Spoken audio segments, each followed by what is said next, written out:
How did you know the Countess? We met in a diner like this one. We'd often spend a week or two walking along the docks to discuss seagulls. She had many interesting theories on seagull linguistics. Then, one day, she disappeared. But a link had already formed between us. It's everything my oral history was trying to prove, that we were all linked. The Countess is killing people. Murder? No. No, I refuse to believe that. She couldn't hurt a fly.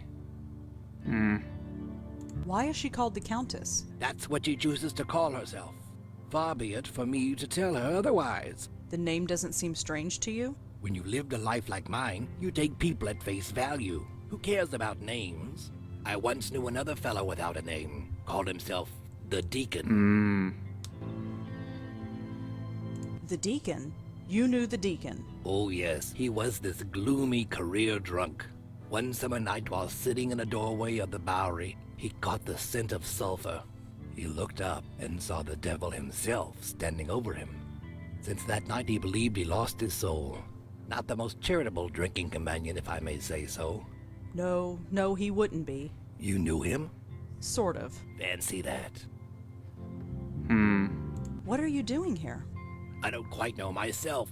We've all got to be someplace. As I understand it, I was mentally linked to my old friend, the Countess. I wish I'd known. It explains everything that my work was trying to prove. So I think we want to get rid of you, don't we? I'll talk to you later. Sure. Things to do, people to see, I understand. Try and get a cigarette for him. Mr. Mitchell, Yes. how do I break this link? I wish I knew. I'm afraid all this is a bit beyond me. I think maybe if we give Joe the cigarette, that might get rid of him, and then we can get rid of Mitchell somehow. Why don't you give him a cigarette? When you give that man a cigarette or a drink, he likes to talk. And the only subject Joe Gould likes to talk about, at length, is Joe Gould. And the only person for him to talk to is me. So, I do not give him a cigarette. Would you give him a cigarette if I spoke to him for you? I might. If you can get him away from me, I might. But we can't leave this diner, and the door to that kitchen is locked. Can't you just float through the wall? Believe me, I've tried that. It doesn't work. Not here. Okay. Thanks for talking, Mr. Mitchell. I'll see what I can do. Thank you, Miss Blackwell. Back and forth. Mr. Gould, She returns. Say, can you spare a few dollars for the Joe Gould Fund? I'm afraid I'm a little short. Fair enough. You want a cigarette? Yes, I want a cigarette. It's a disgrace that I should have to beg for one. I'll talk to you later. Sure. Sure. I'm a long way from home. I say we're not in Kansas anymore, but we weren't there to begin with. Locked. We don't have any items to manipulate. There are no hands on that clock. I guess that's supposed to be symbolic. Or maybe someone's just using a hands-free kit. Mr. Mitchell, Yes. I'm sorry you had to stop writing. So am I. But what else could I do? Let innocent people die? No, I don't regret the choice I made. Not for one moment. Thanks for talking. Thank you. Mr. She returns. Say, I'm a... fair. Let's go through I these. saw your portrait in the Minetta. The Minetta. Yes. I'm quite famous there, you know. I gathered. It's all thanks to Mitchell, of course. The Joe Gould Fund filled its coffers nicely when he wrote his article. Your work. I have had many callings. I studied the seagulls of the world and learned their language. I spent months measuring the heads of 1,000 Chippewa Indians. But before I died, I was putting to paper the most important literary work known to man, the oral history of our time. It was a compilation of the conversations of the city, overheard in bars, subways, street corners, and diners. Put together and studied properly, it would have revolutionized everything. Everything. How would it have revolutionized everything? We were all connected, every single one of us. But how? Think of the ramifications if we found out. It sounds like quite an undertaking. It was my life's work.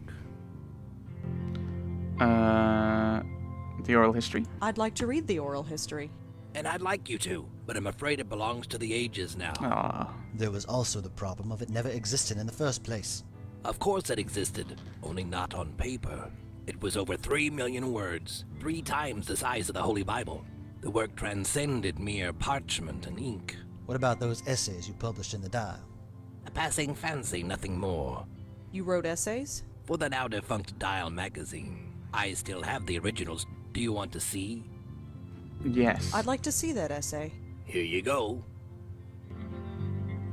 It appears to be an essay about insanity, but the handwriting is so awful I can barely make it out. Just as well.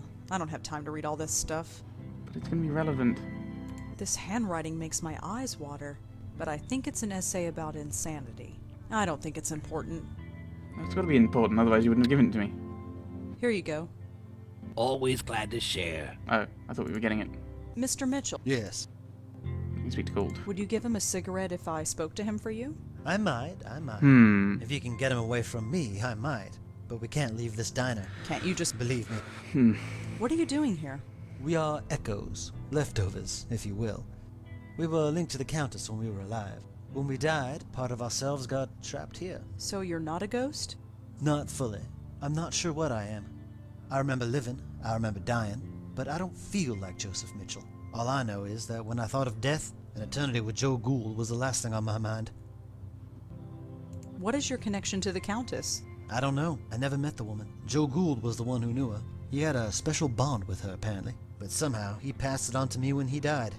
Next thing I knew, I was murdering people by writing about them. There was no choice. I had to stop writing.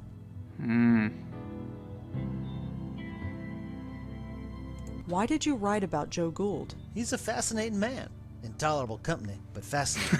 He exemplified everything about New York at the time. Its artistic expression, its frustration, its joy and heartbreak. His oral history, or the idea of it, energized the work of dozens of writers and intellectuals. But the more I got to know him, the less I wanted to be around him. How do I break this link? I wish I knew. I'm afraid all this is a bit beyond me.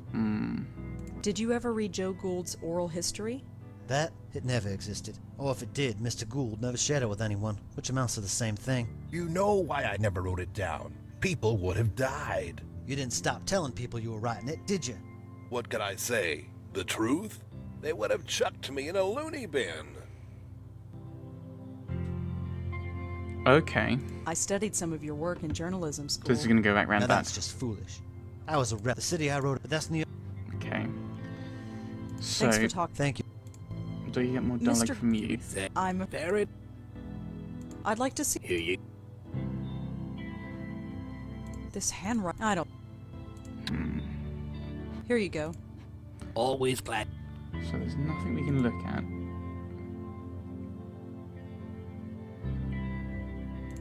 Madeline, could I talk to you? Of course.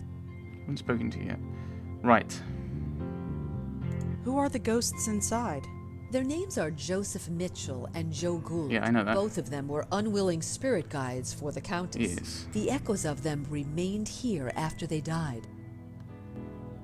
This bond, how do I break it? Part of the Countess is trapped inside. You must find it and remove it. How did the Countess break the bond between you? She did not break the bond, but moved it. To be rid of me, she had to form a bond with someone living. Someone who could, in essence, become her guide.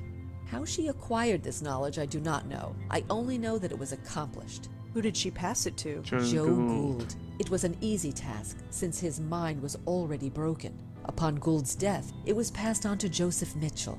And now Charlie Meltzer. Yes, it must be broken if this is to end. Can't you come inside with me? I'm afraid I cannot. My bond with the Countess is gone. I cannot enter. But I can? You are alive. You are much stronger than I am. Can you take me back? Most certainly. But you must finish what you came here to do first. Figures. Yeah, figures. How did the Countess get so... Insane?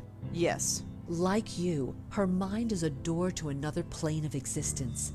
by corrupting our bond. She opened that door so wide that it flooded her mind with unfathomable knowledge. She essentially has the universe inside her head, and no human mind can contain that.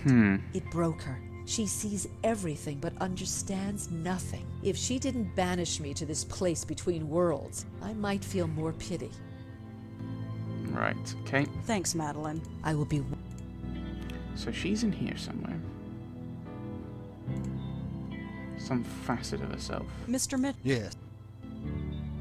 how do I... I wish. I'm afraid. I already know. Would you give him a cigarette if I spoke to him for you? I might. If you can get him away from me, I might.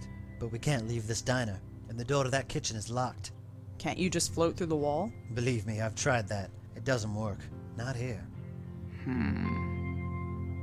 Thanks for talking, Mr. Mitchell. I'll see what I can do. Thank you, Mr. Mr. She would say, I'm... very I'd like to... hear you. Is there anything in this? This handwriting makes my eyes water, but I think it's an essay about insanity. I don't think it's important. You don't think it's important? I mean, it doesn't necessarily mean... Here you go. Always glad to share.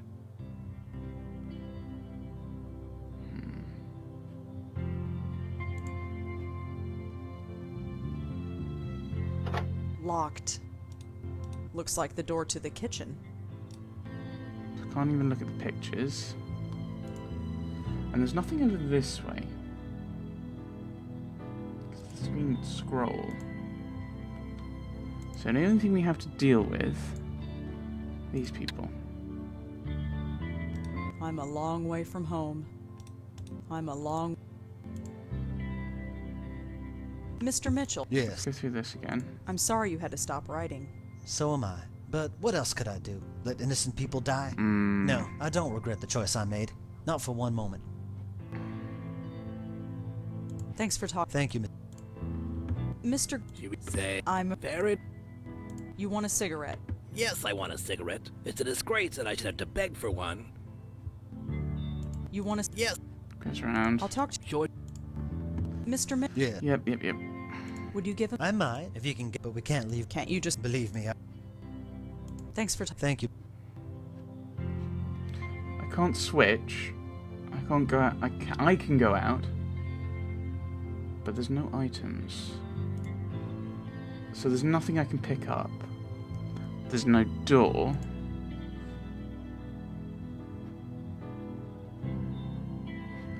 Maybe there's something outside I need to bring inside so I can then trigger something that will let me take this thing for the link outside.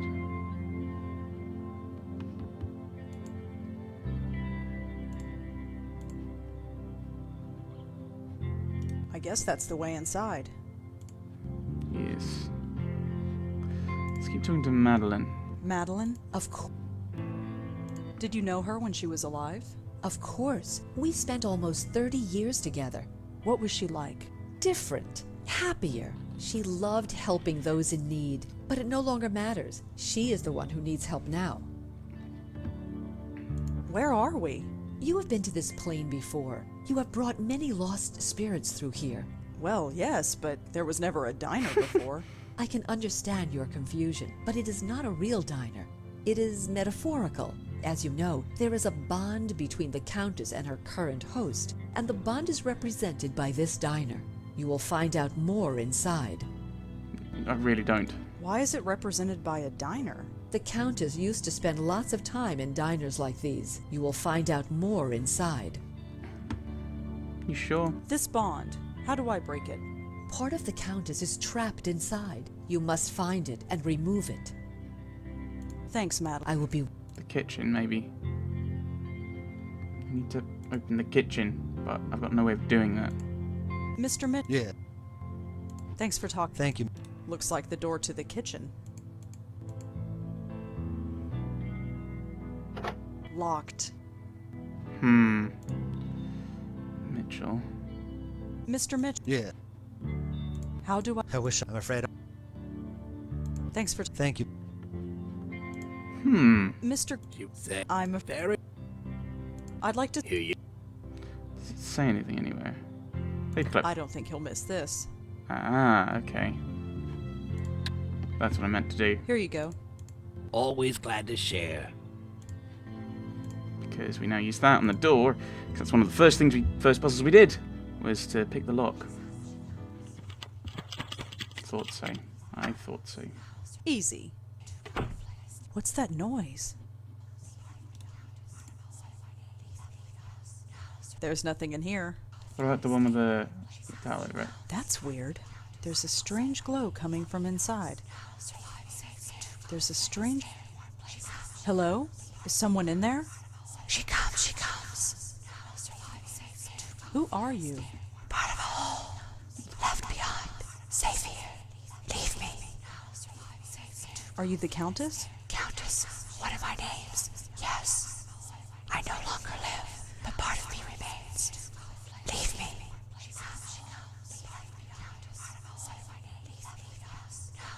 I need to take you out of here.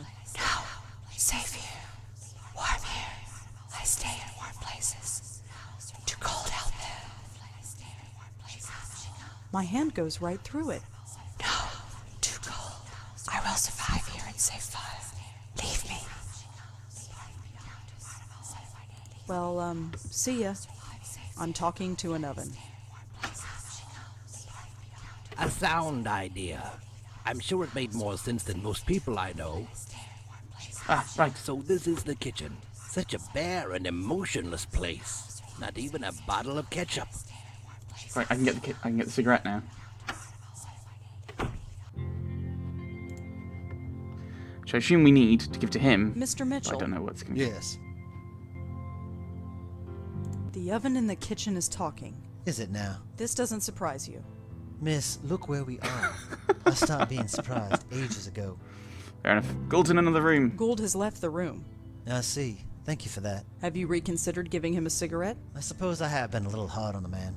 Here, I don't smoke anymore anyway. Give him the whole pack. Thank you. Thanks for talking, Mr. Mitchell. I'll see what I can do. Thank you, Miss Blackwell. We'll go through, give him the pack.